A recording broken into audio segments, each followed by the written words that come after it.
When you think of Swedish high-speed trains, chances are you think of SJ and its iconic X2000 trains. But did you know there's actually another option between Stockholm and Gothenburg?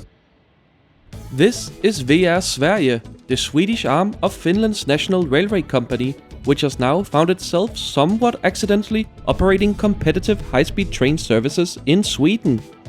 So, join me in this video to find out how this strange little Finnish train operation ended up happening, as we check out their slightly disappointing first-class product on a journey between Sweden's largest cities.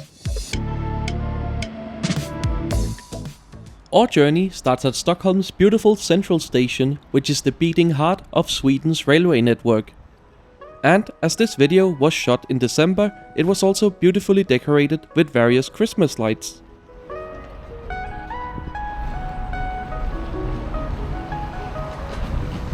The station opened back all the way in 1871 and is one of my favorite railway stations in all of Scandinavia, with the current central main station hall dating back to 1928.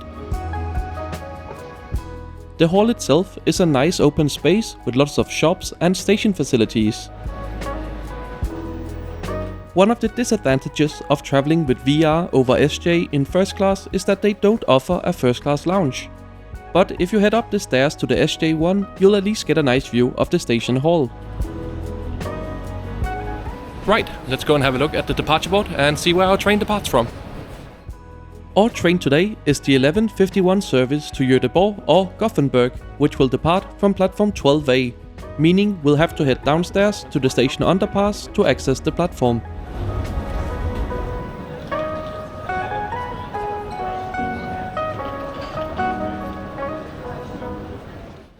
The underground portion of the station has quite a few more facilities, including a large supermarket, a couple of more food outlets, places to leave your luggage, and the station's toilets. But now, let's head through the underpass and over to the platforms to see some trains.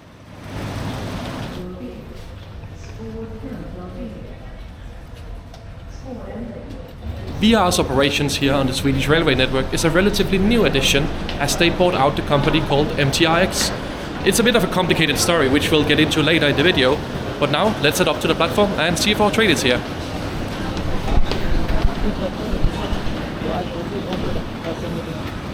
Our train has not arrived yet, so in the meantime I got a glimpse of one of SJ's excellent X2000 trains, which offers very high levels of comfort.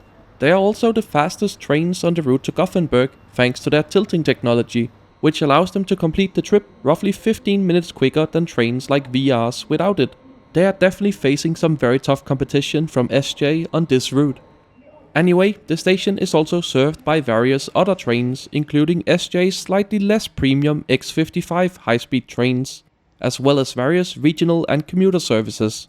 Many of those services are operated by MTRX, which primarily uses double-decker Stadler trains that I personally think look very nice. And here comes what I thought was going to be our train, but I was a little bit confused as it was coming into platform 14. Anyway, these trains now features VR's new livery, primarily green with a bit of white as well as some stripes. But you can definitely tell they have only been vinyled, as you can see the red leaking through from their previous owners. And speaking of the previous owners, I'm very excited to see that the train has kept its Trainee McTrainface name, which won a public naming contest held by MTRX. Unfortunately, we won't be riding with Trainee McTrainface today, as that unit was just on an empty stock move. Our actual train is now, as announced, pulling into platform number 12, with this particular unit carrying the most popular name in Gothenburg, Glenn.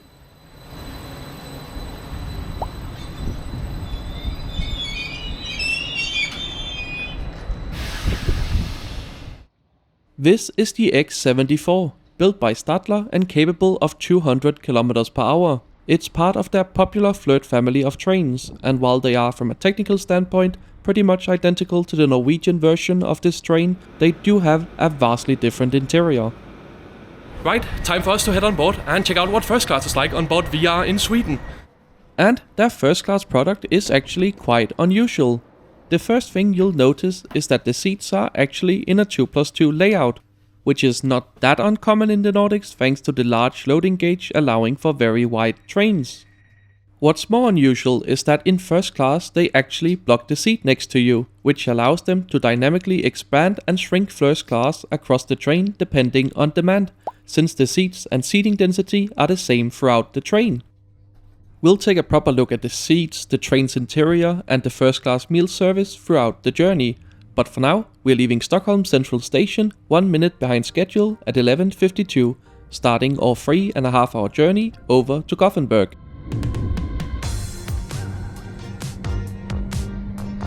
Our train slowly makes its way out of the city center, first passing by the historic Gamla Stan neighborhood before diving underground to take the tunnel under the south of the city.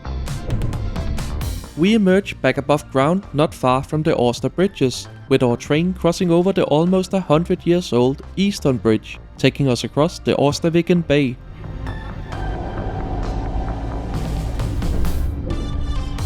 And with our journey now well underway, let's take a closer look at the route map for today's trip.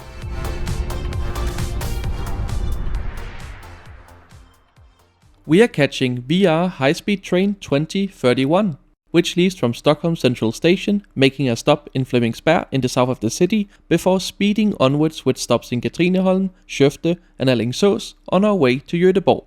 The journey is scheduled to take 3 hours and 37 minutes, covering 457 kilometers, giving the train an average speed of around 126 kilometers per hour. Just around 15 minutes after departure, we already make our first station stop here in Flemingsberg, which is located in the southern suburbs of Stockholm and offers a convenient interchange point to much of the southern part of the city. I imagine that VR gets quite a few passengers from here, as it offers a good way of getting to Göteborg without having to double back through the city center, and SJ does not stop any of their X2000 trains here. We are now speeding south, quickly making our way up towards the train's maximum speed of 200 km per hour, which doesn't take long thanks to the Stadler Flirt's lightweight but powerful design. Next, our train crosses over one of my favorite parts of the Stockholm to Göteborg route.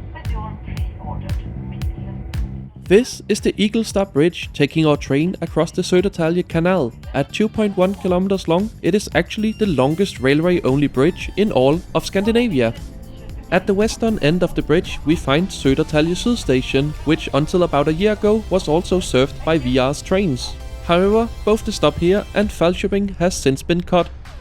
Because of major track works along most of the Stockholm to Göteborg route here in 2026, VR has decided to skip these two stations for now, as journey times have already been extended from around 3 hours and 15 minutes to closer to 3 hours and 40.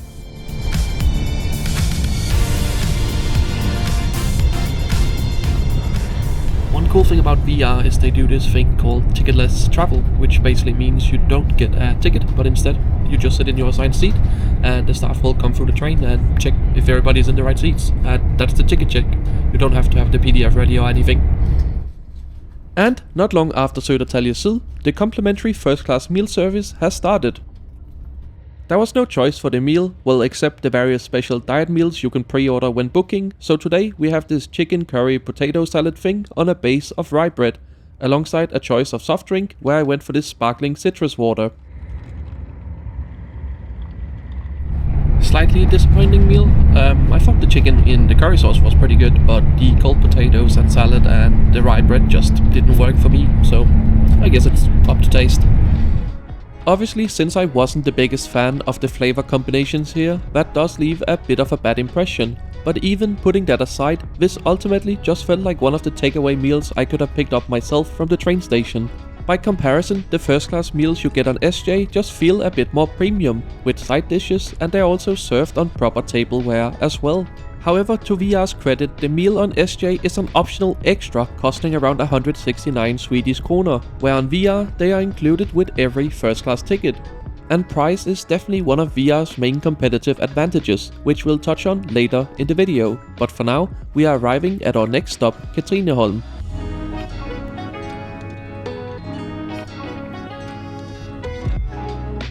Katrineholm is a major junction station, being the point where the western main line towards Göteborg branches off with the southern main line towards Skåne, Denmark and the rest of Europe. And with us now getting back up to speed, let's take a closer look at the seats here well in first class and the entire rest of the train.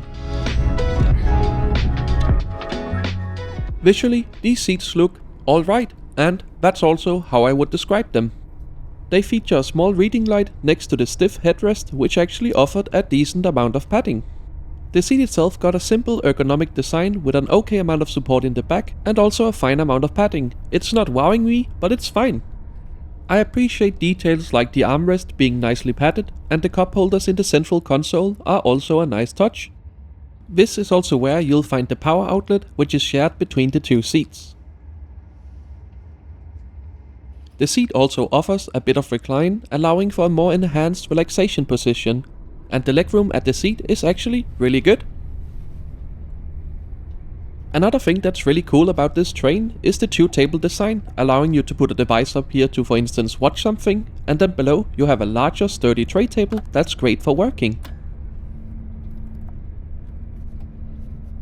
There's of course also a Scandinavian-style bin bag to take your trash, and I wish they would throw all the advertising on the inside of this train into the trash, because I mean seriously, take a look at this seat surrounded by advertisement on the walls and in front of you.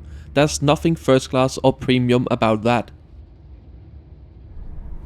Luckily, there are a few things that are a bit more like first class, including complimentary newspapers, as well as this basket with a few chocolates and sweets. Dumle is one of my favorite sweets, so I was happy to see this on board. And out by the doors there's a complimentary hot drink station where you can make yourself a tea or coffee or help yourself to some water.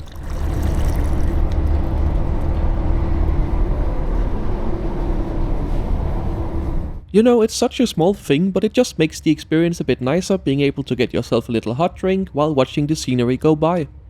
And because I was traveling in the days up till Christmas, the crew were also handing out some traditional Swedish Christmas treats. What a nice touch. Right, let's get to it. How on earth did Finland's national railway company end up running trains on one of Sweden's most important railway corridors? And our story starts fairly recently, with VR entering the Swedish market in 2022 when they purchased Arriva Sverige from Deutsche Bahn, making them instantly take over a large operation of public bus and regional rail service contracts in Sweden. Then, just 2 years later, in 2024, Hong Kong's MTR was looking to exit the Swedish market after quite a bit of trouble with its operation in Sweden in general. It even ended up putting up its MTRX business for sale, which at the time had captured almost 30% of the Stockholm to Göteborg market and was even profitable. So, VR, that had recently expanded into the Swedish market, jumped at the opportunity to grow its footprint in Sweden even further. And since then, VR has expanded even more in Sweden, now operating roughly half of all government-contracted regional rail services.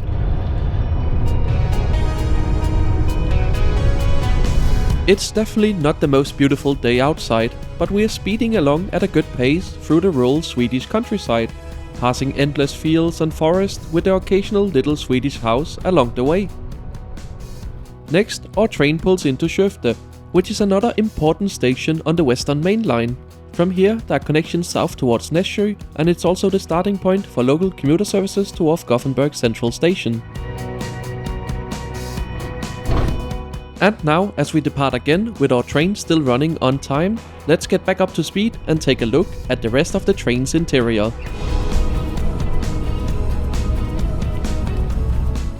As mentioned, the seating throughout the train is nearly identical, with the same seats in a 2+2 layout throughout. It is mostly airline-style seating, but there are also some 4-seaters around the table.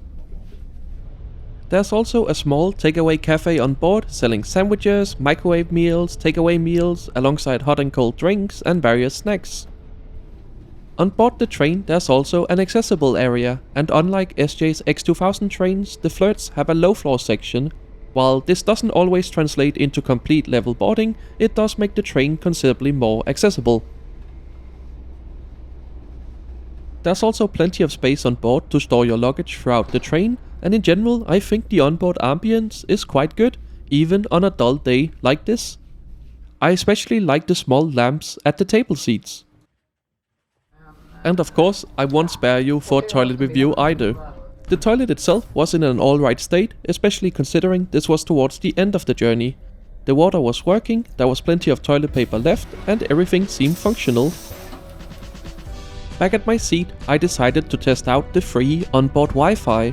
which was very easy to connect to, but didn't offer much in terms of speeds.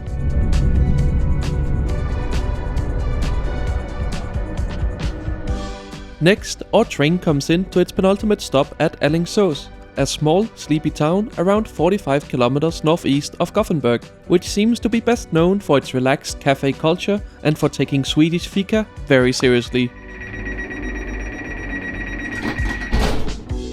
And now, as we begin the final 30 minutes of our journey to Gothenburg, let's start by summarizing the trip.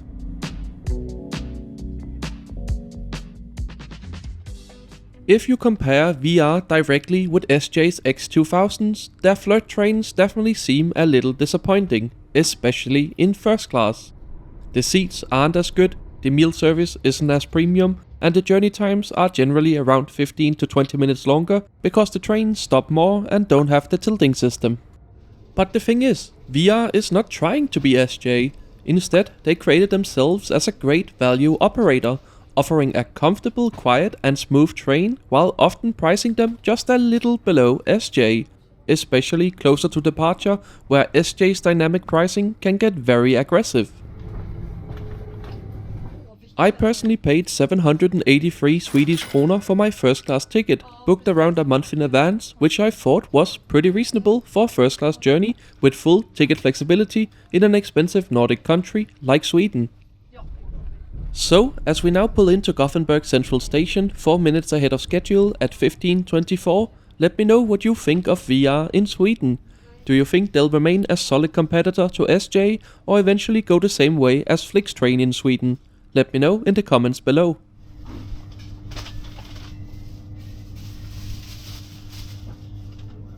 Thank you so much for joining me in this video. If you liked it, make sure to subscribe to the channel as I try to post a new video every Sunday.